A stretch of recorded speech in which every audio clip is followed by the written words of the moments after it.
सभी पीजीटी के साथियों को अनुसर का नमस्कार। केमिकल बॉन्डिंग चैप्टर का हम लोग आज रिवीजन करेंगे और केमिकल बॉन्डिंग चैप्टर का एक क्विक रिवीजन हम आपके साथ लेकर के आए हैं।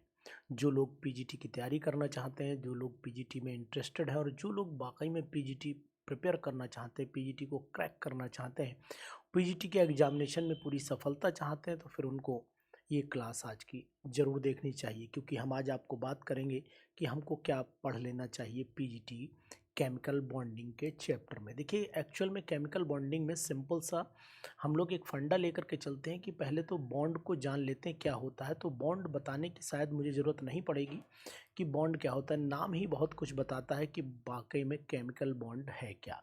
तो अगर मैं ओवरऑल इसको ये बोल सकता हूँ कि it is the force of attraction, it is the force of attraction by which two or more atoms are held together is known as chemical bond। तो chemical bond को अगर हम लोग टाइप्स को देखते हैं, इसके टाइप को देखने की कोशिश करते हैं कितने टाइप बनते हैं, तो मैं इसको यहाँ पर डिवाइड भी कर लेता हूँ। नंबर 1 यहाँ पर हो जाता है आपका आयनिक बॉन्ड। बहुत ही इम्पोर्टेंट बातें आज आपको बताऊँगा।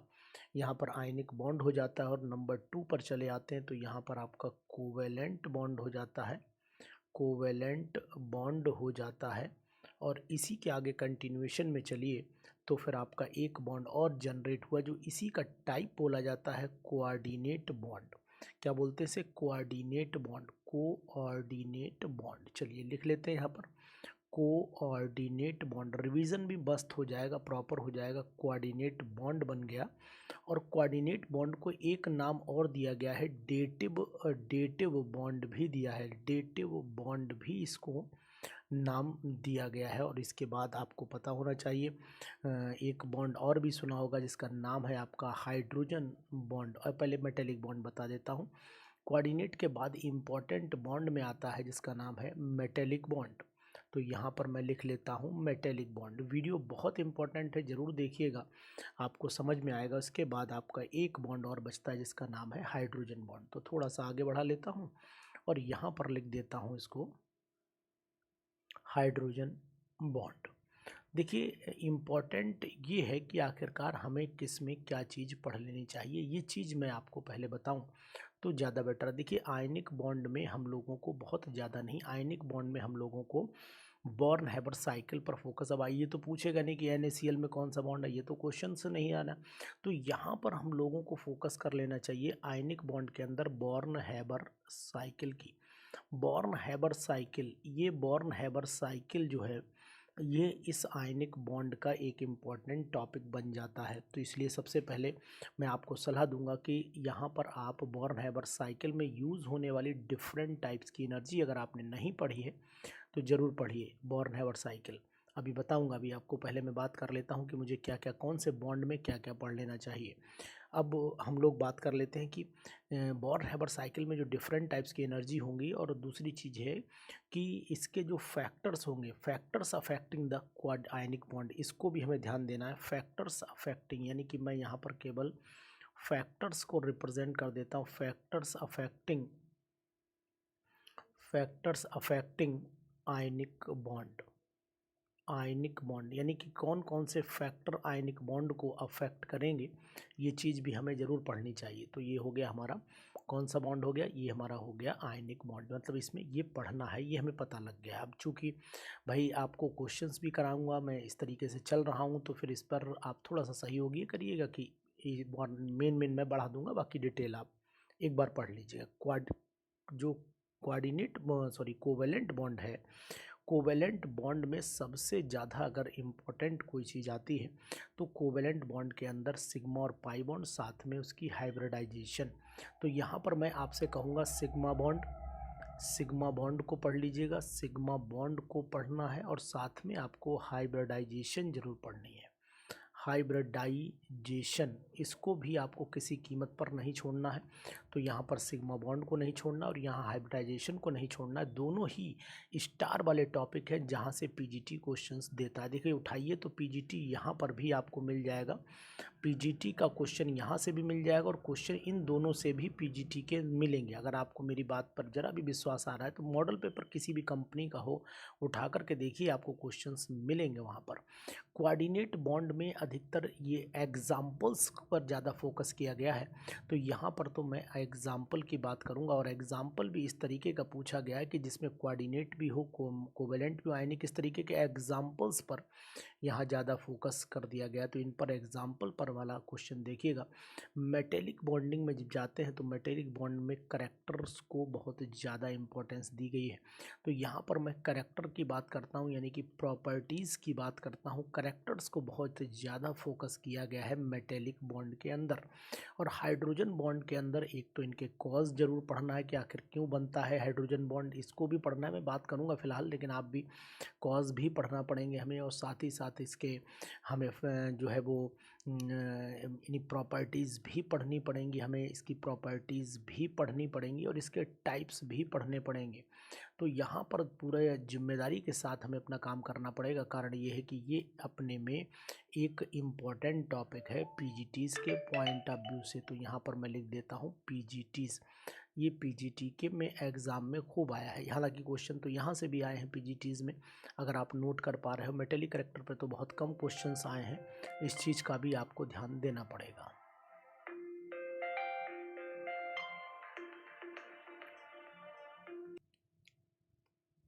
तो इस पर विशेष तौर से फोकस करना है कि हमें कॉज पढ़ने, हाइड्रोजन बॉन्डिंग की प्रॉपर्टीज और टाइप्स पढ़ने हैं। तो कंटिन्यू कर लेते हैं हम अपने चैप्टर को बॉर्न-हैबर साइकिल से। देखिए बॉर्न-हैबर साइकिल यानी आयनिक बॉन्ड का फॉर्मेशन से स्टार्ट करते हैं।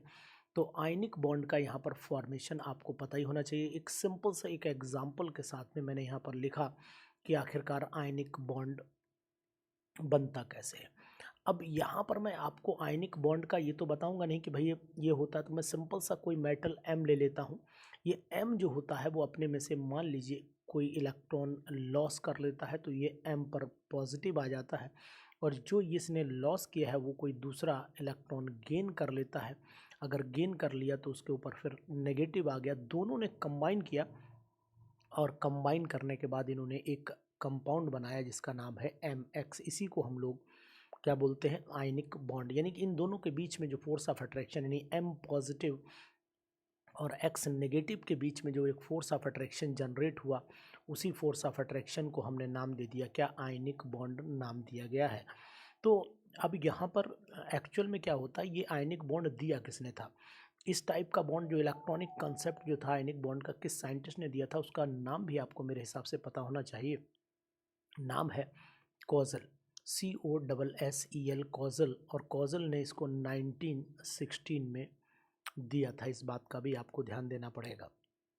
अब इस आयनिक बॉन्ड को इफेक्ट करने वाले फैक्टर्स कौन कौन से, जैसे बोला फैक्टर भी ध्यान रखना है, तभी मैं आपको बता पाऊंगा कि आखिरकार बॉर्न-हैबर साइकिल क्या है। तो फैक्टर्स के लिए सबसे पहला पॉइंट तो ये होना चाहिए कि आयनाइजेशन एनर्जी जो होनी चाहिए लो होनी चाहिए। तो यहाँ पर मैं लिख देता हूँ सिंपल सा, लो आयनाइजेशन पोटेंशियल या आयनाइजेशन एनर्जी कम होनी चाहिए, इसका ध्यान रखना चाहिए। और इलेक्ट्रॉन एफिनिटी जो होनी चाहिए वो ज़्यादा होनी चाहिए। तो यहाँ पर मैं लिख देता हूँ इलेक्ट्रॉन एफिनिटी मोर होनी चाहिए।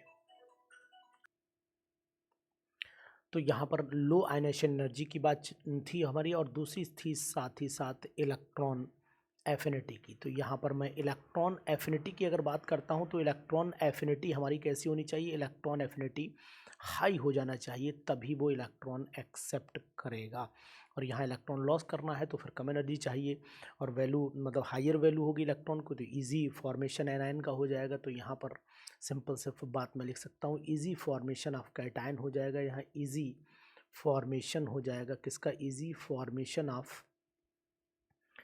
फॉर्मेशन ऑफ कैटायन कर सकता हूँ यहाँ पर, और यहाँ पर इजी फॉर्मेशन ऑफ एनायन कर सकता हूँ, इजी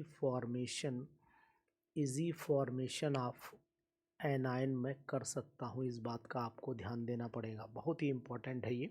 और उसके बाद एक चीज़ है, दोनों के बीच में जो फोर्स ऑफ अट्रैक्शन होना चाहिए बहुत स्ट्रांग होना चाहिए। तो तीसरा वर्ड यहाँ पर लिख देता हूँ, strong force of attraction, strong force of attraction. अब ये बात स्ट्रांग फोर्स ऑफ अट्रैक्शन की जब आती है तो स्ट्रांग फोर्स ऑफ अट्रैक्शन जो है वो आपको कूलम्स लॉ से पता लग जाएगा। आपको पता ही होना चाहिए कूलम्स लॉ क्या है, कूलम्स लॉ क्या है। अगर कूलम्स लॉ के बारे में आपको जानकारी है तो पढ़ा होगा फिजिक्स में, F इज़ इक्वल टू, यहाँ पर K लिख लेता हूँ, यहाँ चार्ज प्लस और माइनस यानी Q प्लस कर देता हूँ और Q माइनस कर देता हूँ।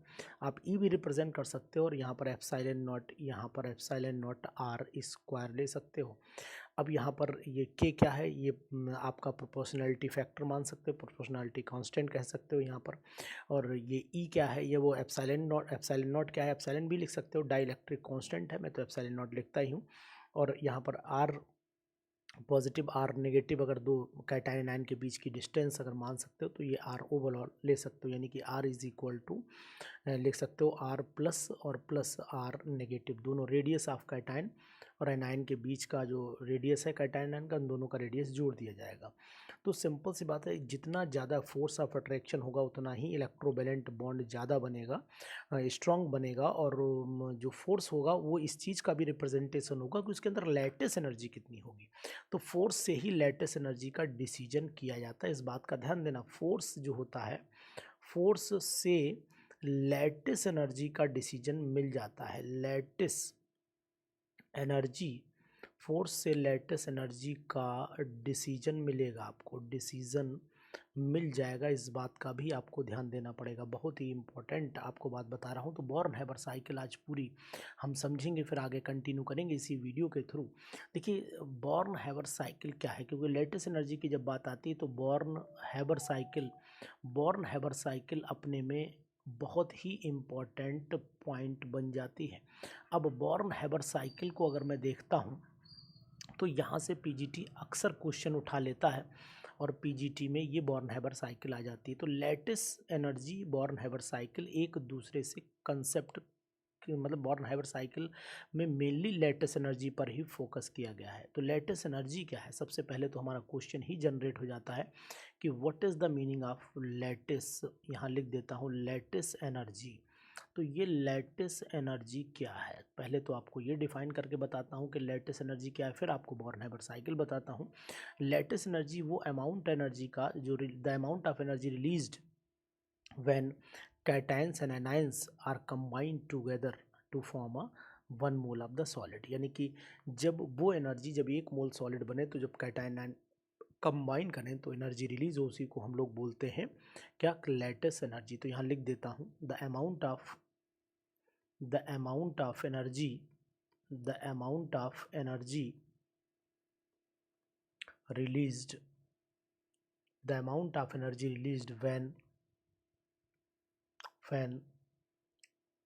1 mole of cation 1 mole of cation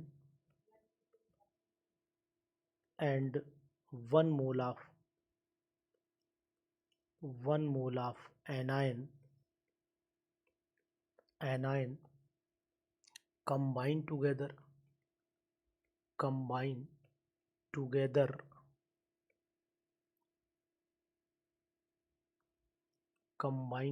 दोनों एक साथ लिखना था मुझे, combine together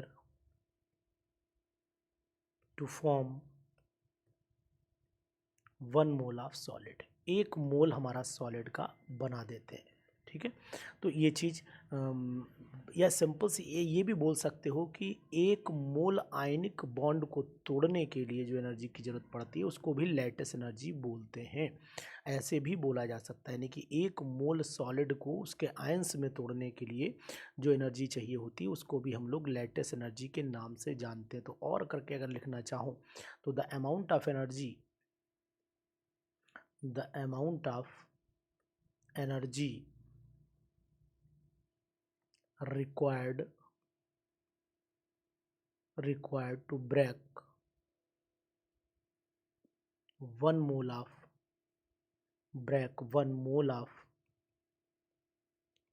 ionic solid, 1 mole of ionic solid into its gaseous ion, ऐसे भी आप इसको लिख सकते हो। ये बहुत ही इंपॉर्टेंट है आपके लिए।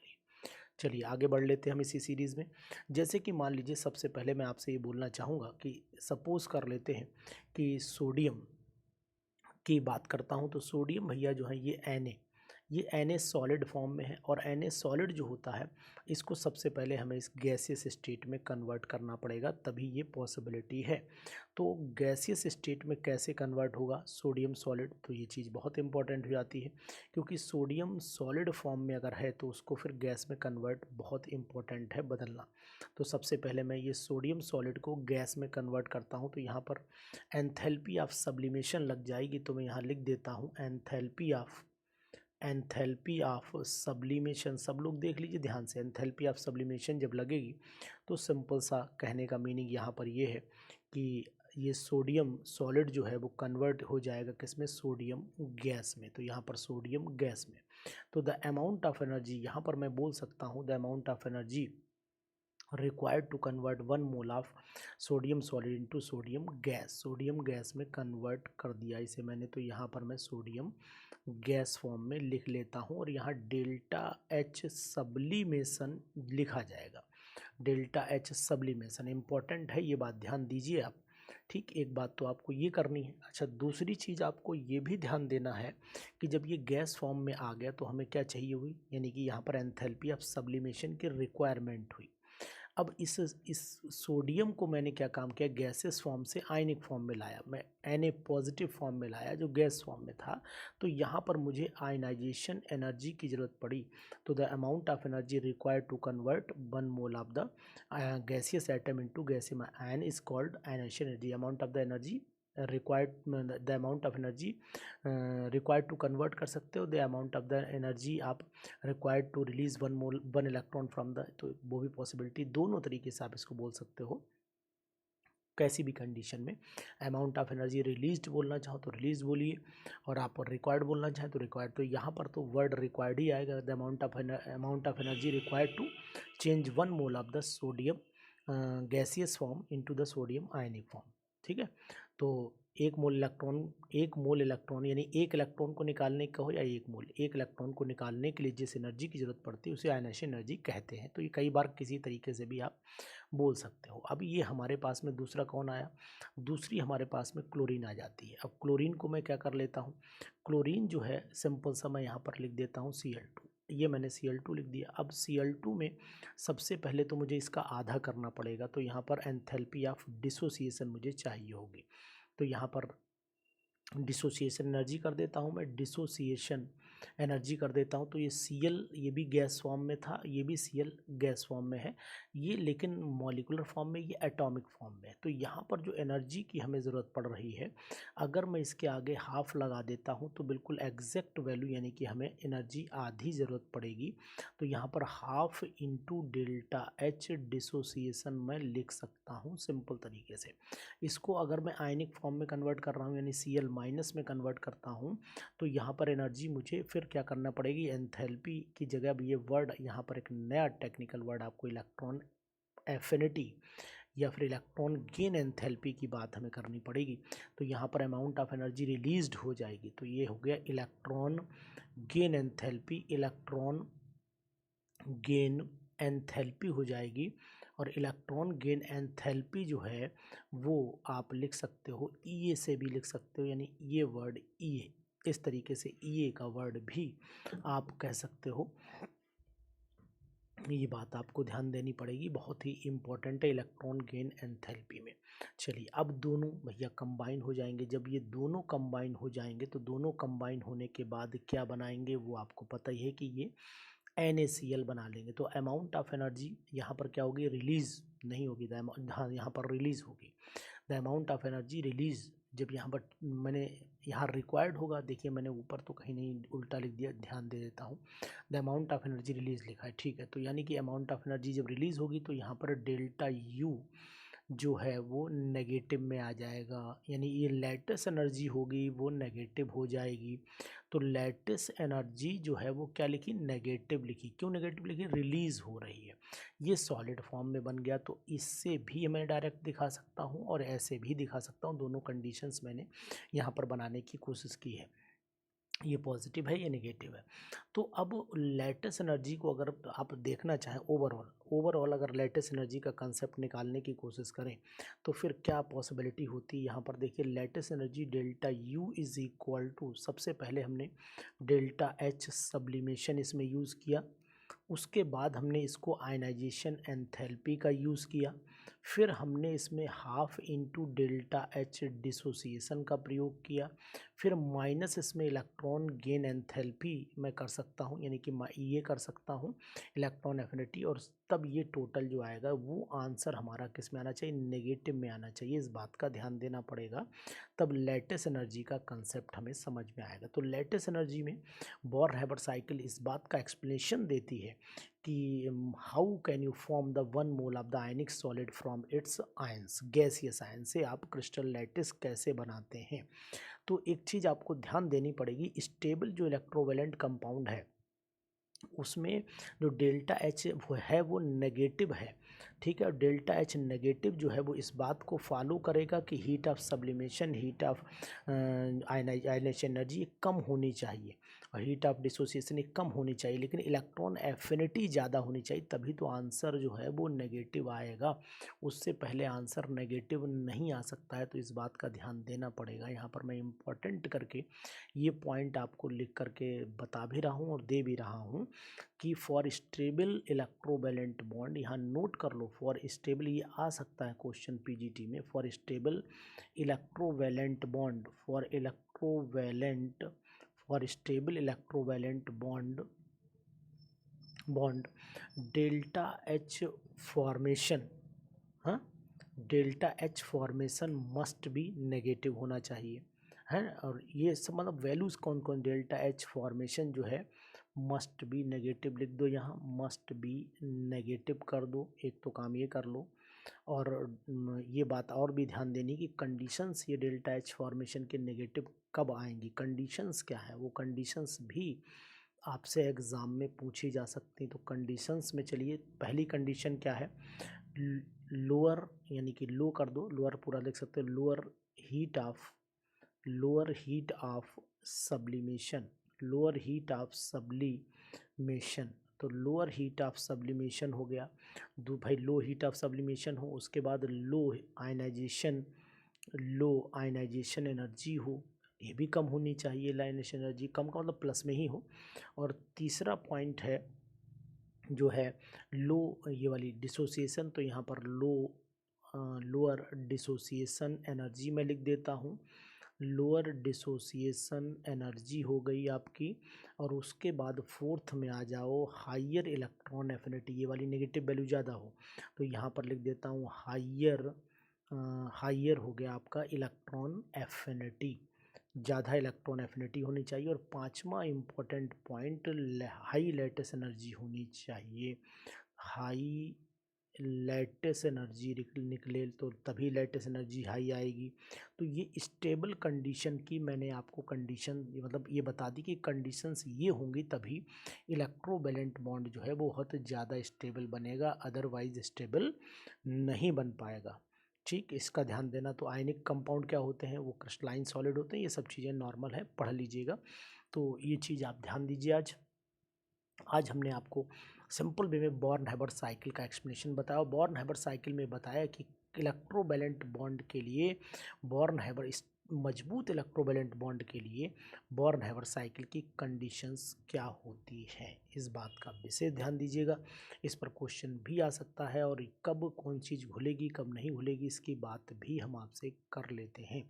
देखिए नेक्स्ट आपको पॉइंट बता देता हूँ कि अब आयनिक कंपाउंड के करैक्टरिस्टिक्स क्या है। तो यहाँ पर आयनिक कंपाउंड के करैक्टरिस्टिक्स में यहाँ लिखता हूँ आयनिक कंपाउंड और आयनिक कंपाउंड्स के करैक्टरिस्टिक्स। अब करैक्टरिस्टिक्स में खास बात ये तो मैं बताऊँगा नहीं कि भाई ये पानी में घुल जाते हैं, ये सब चीज़ें तो सिंपल वे में है, क्रिस्टलाइन नेचर है, लेटेस्ट एनर्जी इनकी ज़्यादा है तो क्रिस्टलाइन नेचर तो होगा ही होगा, सिंपल सी बात ये है।